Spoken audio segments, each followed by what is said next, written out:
রবিবাসরীয় যুবভারতী জমজমাট ডুরান্ট ফাইনালে কলকাতা ডার্বি, একদিকে ইস্টবেঙ্গল অপরদিকে মোহনবাগান। এই ডুরান্ডের ফাইনাল নিয়ে আমার সঙ্গে এই মুহূর্তে এক্সক্লুসিভলি রয়েছেন বহু ডার্বির সাক্ষী মিডফিল্ড জেনারেল মেহতাব হোসেন। মেহতাব দা, স্বাগত কলকাতা টিভিতে। Thank you. প্রথম প্রশ্ন এটাই যে ডুরান্ট ফাইনালে ইস্টবেঙ্গল মোহনবাগান, তুমি কাকে এগিয়ে রাখছো? দেখো, ইস্ট বেঙ্গল মোহনবাগান ডার্বি ম্যাচে অলওয়েজ সবসময় 50-50। সারা পৃথিবীতে এল ক্লাসিকো বলো, আমাদের Kolkata derby, one of the biggest derby in Asia. এগিয়ে পিছিয়ে খাওয়া খুব মুশকিল বলা, কিন্তু যার গার্ডস থাকবে, যার ইচ্ছা থাকবে, যার দিন থাকবে, সেই ম্যাচটা জিতবে। কিন্তু হ্যাঁ, তুমি অ্যাজ এ টিম যদি বলো, যতটা আমি দেখেছি মোহনবাগানের খেলা, যতটা আমি ইস্ট বেঙ্গলের খেলা দেখেছি, এই মোহনবাগান টিমে না কিন্তু প্রাইম টাইম যেই প্লেয়ারগুলো আমরা লিস্টন বলো, মনবীর বলো, এদের প্রাইম টাইম একটু হলেও গেছে। এই কারণে গেছে, বয়সটা একটা ফ্যাক্টর আছে। তার সাথে সাথে তোমার অনেক প্লেয়ার আছে এই মোহনবাগান টিমে ফিট নেই। সবে চাংটে এসছে, মিগুয়েল এসছে, সবে ম্যাচ ফিট না। এই জায়গাটা একটু হলেও মোহনবাগানকে একটু প্রবলেম ফেস করতে হবে, কেন প্রত্যেকটা ম্যাচেই এটা দেখা গেছে প্রবলেম ফেস করতে বিকজ অফ ফিটনেস। এই জায়গাটা হলে একটু হলে এগিয়ে আছে। ডার্বি ম্যাচে আবার বলি, ডার্বি ম্যাচে এগিয়ে পিছিয়ে কেউ খুব ডিফিকাল্ট বলা, কিন্তু এই পয়েন্টগুলো কিন্তু প্রবলেম ফেস করতে হবে মোহনবাগানকে। একদমই। আরেকটা কথা বলার, সেটা হচ্ছে ইস্টবেঙ্গল তো আমরা দেখেছি আইএসএল চ্যাম্পিয়ন হয়েছে, তারপরে অস্কার ব্রুজো চলে গেছে, হাবাস এসছে। কোচের যদি লড়াইটা দেখি, মোহনবাগান কোচ তিনিও নতুন, ইস্টবেঙ্গল কোচ তিনিও ইস্টবেঙ্গলে নতুন। এই যে কোচের মস্তিষ্কের যে লড়াইটা হবে, মগজাস্তের যে লড়াইটা হবে, এটায় তুমি কাকে এগিয়ে রাখবে? খুব মেপে মেপে খেলা হবে। আমি আশা করি ট্যাকটিক্যাল খুব গেম হবে। তোমার টেকনিক্যালি করতে দেবে না। ট্যাকটিক্যাল হলে খুব ডিফিকাল্ট হয় টেকনিক্যালি তোমার বিট করা। ট্যাকটিক্যালি গেম হবে, কেউ ওপেন ফুটবল খেলবে না, এটা আমার যতটা মনে হচ্ছে। বিশেষ করে মোহনবাগান, কেন মোহনবাগান কোচ প্যানোস খুব ভালো দেখেছেন কি আমার টিমে সেই এখন ফিটনেস, ম্যাচ ফিটনেস নেই যে আমি ওপেন ফুটবল খেলতে যাব। খুব ভেবে চিন্তে খেলবেন। আর উল্টো দিকে যদি ইস্টবেঙ্গলে দেখো, তারা কিন্তু এএফসি কাপ খেলা হয়ে গেছে, ডুরান্ড অনেকগুলো ম্যাচ খেলা হয়ে গেছে। এইজটা অফকোর্স একটা ফ্যাক্টর হবে, এইজটা অনেকটা কম মোহনবাগান দলের থেকে তুলনায়। তো এইগুলো ফ্যাক্টর থাকবে। সেইভাবেই আমার মনে হয় মোহনবাগানের কোচ সেইভাবেই টিম সাজাবেন এবং সেইভাবেই খেলার চেষ্টা করবেন। আর যদি ওরম খেলে তাহলে হয়তো অনেকটা সেফ থাকবেন। যদি না ওপেন ফুটবল খেলতে গেলে তাহলে কিন্তু মোহনবাগান টিম প্রবলেম পড়বে। অবশ্যই।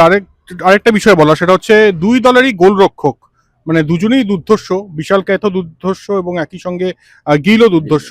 তোমার ফেভারিট কে? দেখো, ফেভারিট দুজনই আউটস্ট্যান্ডিং ফুটবল খেলছে লাস্ট কয়েক বছর।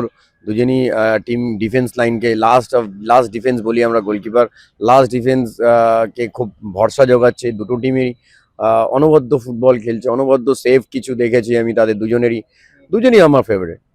বিদেশিদের যদি তালিকা দেখি, ইস্টবেঙ্গল মোহনবাগান, মানে দুটি দলের বিদেশিদের মধ্যে কাদেরকে এগিয়ে রাখবে? দেখো, আমি বারবার বলছি ফিটনেসটা ম্যাটার করবে। এগিয়ে থাকা, যেহেতু ইস্টবেঙ্গলের প্র্যাকটিস আগে স্টার্ট হয়েছে, ইস্টবেঙ্গলের প্লেয়াররা খেলছে, ইস্টবেঙ্গলে তোমার অলমোস্ট কিন্তু বোঝাপড়ার মধ্যে আমি যারা দেখছি অনেক বেটার বোঝাপড়াটা।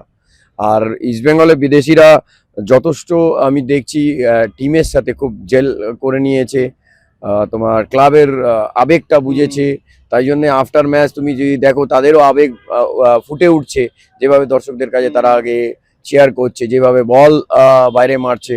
তো আই থিঙ্ক এইগুলো খুব ম্যাটার করে। তুমি কত বড় প্লেয়ার হলে ম্যাটার করে না, ম্যাটারটা হচ্ছে তুমি সবার সাথে তুমি নিজেকে অ্যাডজাস্ট করতে পারছো কিনা।